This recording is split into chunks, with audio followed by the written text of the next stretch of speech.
Hello, this is Dennis Black, and here's your sales tip for the month of January. We're going to review customer non-buying attitudes, how to identify them, and how to handle them with the right technique. As you evaluate a sales call, you break it into certain components. How do you do in understanding their needs, their issues, their concerns with a quality approach towards selling? But during that call, you will encounter most frequently different customer attitudes which can defeat you if you're not prepared to diffuse them with the right process. The three non-buying attitudes that you will face fall into these categories. Indifference, which is the most frequently encountered and the most difficult to overcome unless you have the proper approach to handling it. Skepticism, which is very common in terms of people looking at and saying, how do I know you can do it? This sounds almost too good to be true. And then finally, objections, which have three distinct separators. Is it a product objection? Is it a price objection? Or is it a turnaround time-based objection? Each of those three are components of an objection, and we'll address each of them over the next 3 weeks. How to handle indifference, skepticism, and valid objections. As we look at the process, we will start with the most difficult, which is indifference. And to identify indifference, you have to first be aware of the definition of what indifference is. Borrower indifference is the perceived level of satisfaction they have with their current lending process analysis, and they see no need to change. As you listen to that definition and break it down, the key word is perceived. Someone's perception, as we all know, becomes their reality. So let's talk about, in addition to just the definition, 3 key factors that lead to borrower indifference. The first is it's very common that borrowers see all lenders as being the same. They look at a mortgage lender and they see rates, and they may go online to a service that offers rate evaluation, and therefore they evaluate the mortgage as a commodity. In a commodity sale, the most common component is the person makes a decision based on price. We all know that lenders are not the same. Each of you listening to this call have determining factors which separate you from competition. It could be your experience, your knowledge, your company's products, its turnaround time, and its various service offerings. No two lenders are alike. Yet for a borrower, it's easy to be indifferent if they view all lenders as being identical. The second factor is that the borrower wants to do what they did the last time they got a mortgage. So they feel when they speak to you, well, here's what I did last time. I'd like to repeat that. And as we all know, lending requirements, regulations, and guidelines have changed. So the second component, when they want to do what they did before, if it's not a first-time buyer getting their first mortgage, they want to repeat the process they did in a refinance or when they last bought their home.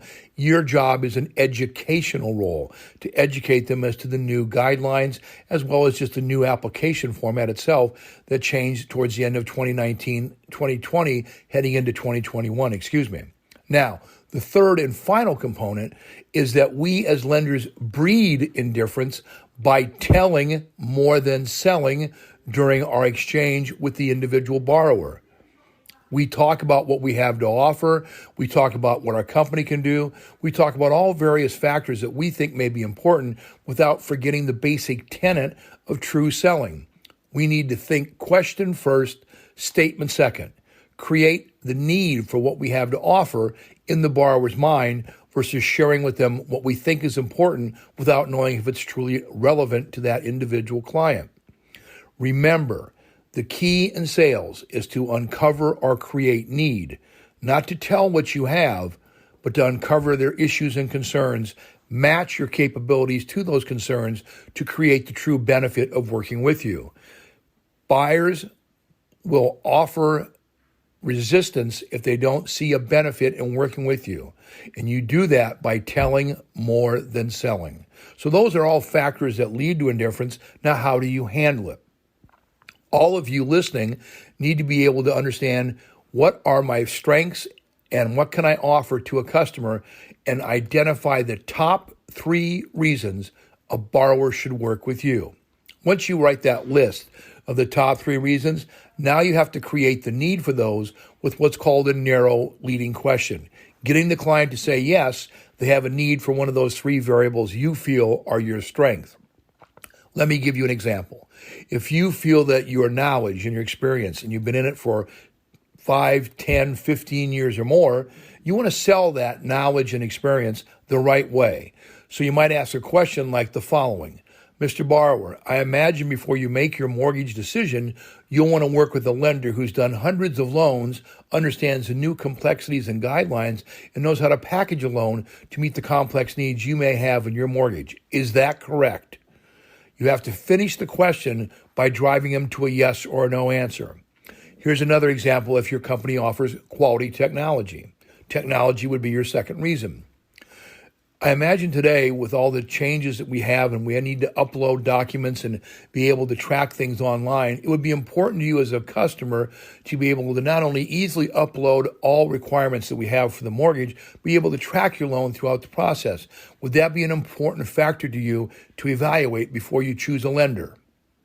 And then finally, let's say turnaround time is to your advantage on a purchase transaction.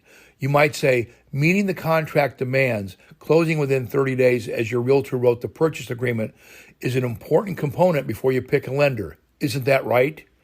All of those are examples of narrow questions which drive a client to a yes to a particular strength: knowledge and experience, technology, and turnaround time.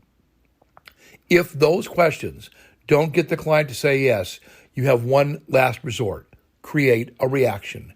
And the way you do that is to put the client in your shoes and do what's called an analogy type sale. You would say, in your profession as a marketing director at a software company, I imagine you've had times where you wanted a client, yet it took time to get them, but you didn't give up and you pursued them. Is that true? Yes. And once you finally got them, you know you could do a quality job. Is that accurate? Yes. I feel the same way. My company can execute a quality mortgage transaction, and I know I can help you with your individual needs. Give me the same opportunity that a customer gave to you when you sold to them. By doing an analogy, you make people think, did they have to work to get that business? You're trying to do the same thing.